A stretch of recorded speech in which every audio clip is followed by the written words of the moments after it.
Nelly, a challenging start for the second straight day, but still managed to find your way to the top of the leaderboard. What was the key to turning the day around? Yeah, I started out with a double, so that was really fun. But I bounced back with a birdie on the next hole, and I just told myself that there's more opportunities ahead. I mean, the golf course is playing tough, but if I'm driving it the way I'm driving it, I'll have shorter clubs in, and I can be a little bit more aggressive. To be able to laugh off a double bogey in a major championship, you're obviously in a great mental space.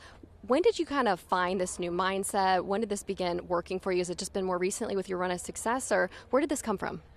Honestly, after Bradenton, those 7 weeks off really helped. Got to spend some time with family and put the clubs away, and that really helped me because for the longest of times, I haven't had a break where, I put the clubs away on my own. It was a forced break with injury, so being in a positive headspace and kind of feeling a little bit more rejuvenated felt really good. You had said yesterday your approach was sort of hit and pray when it came to the firmness. What was the approach today? It was a little softer, definitely, with the morning dew, so it was a tiny bit more aggressive, but the pins are tough out here. So they've definitely tucked them a little bit more than yesterday, I would say, and if it gets baked out, the afternoon, just like it was yesterday, it just gets really firm and fast. So I was just a little bit more aggressive with it being in the morning. Where's your energy level at as you head into the weekend? It's good. I actually felt better today than I did yesterday out there, so gonna go grab a coffee and chill. Yeah. Sounds like a good plan. Grab one for me. I will. Thanks for the time. Good luck this weekend. Thank you. Well, if you're getting coffee this week in the Woodlands, Texas, you might run into Nelly Korda. But let's take a look at the all-time consecutive win streak on the LPGA Tour. Nancy Lopez back in 1978. Annika Sorenstam in 04 and 05. She did what Nelly is trying to do this week and get that fifth win at the Chevron Championship. When Annika got her fifth consecutive win at the Chevron Championship, she won by 8 shots that week. Nelly Korda is the story of the day in terms of consistency, the story of the last 5 weeks on the LPGA Tour. Amanda, when you think about what it is that she is achieving, what she's done through 2 rounds here at the Chevron Championship, what stood out to you the most? It stood out to me a lot last season as well, as her ability to take advantage of her length and her beautiful tee shots in the par 5s. When we look at her round today, she birdied all the par 5s. She birdied 2 yesterday, so she's 7 under par, 6 under on the par 5s, and she even said she feels like she's so confident right now with her driver, and she's taking advantage of those good tee shots to capitalize on those par 5s. And when we look at the par 5s today, there were a few that really did stand out to me that she did so well, and this one in particular, this is 13th hole. This is a 3-wood.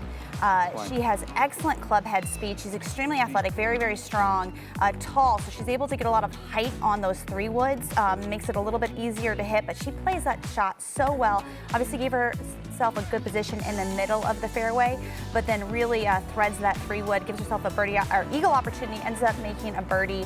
And then on the 18th hole, another great shot. She only had a 5-iron into this hole because of how far she hits it off of the tee, and not easy with that water really cutting in. You have bunkers, but she was able to hit a 5-iron where, if you have a lot of runoff, these greens are extremely firm and can be difficult for a lot of players to really have control of their distance. But because she is so powerful, she is able to flight balls a little bit higher on these firm greens, and I'm so impressed with her par 5s, and that's going to come huge this weekend when, the nerves are a little bit there, the leaderboard, maybe not so much experience at the top, but someone like Nelly will be able to take advantage of those par 5s. Yeah, and she's able to spin the ball with the short iron she'll have in because of her length. But I look at the putts and the way her speed is, and you talk about great putters. Speed is vital, obviously, but they're also good green readers, but they're able to visualize the putts. I think that's as much as anything. Let's go back to the first day. This is the 9th hole. This from about 15 feet. Look at the speed this one goes in. That's an aggressive positive, and that's another part of the equation. You have to believe in what you've just figured out. All right, this is going to break, this is not. Now, this is another example of speed. This may not have been going in as fast, but this one's just going in with just enough speed and makes that putt on the 2nd hole for birdie. That was just out 30 feet. She made some pretty good lengthy putts. 14, she got away with a bad drive, could have made bogey or double. This is the safe par from about 12 feet. and just enough with the proper speed to stake it in the hole. But I think a lot of that is just, I think the putter as well as anything. When I look back at even maybe next last year, and some of the times her speed was off, but this week it's been pretty solid and obviously very confident.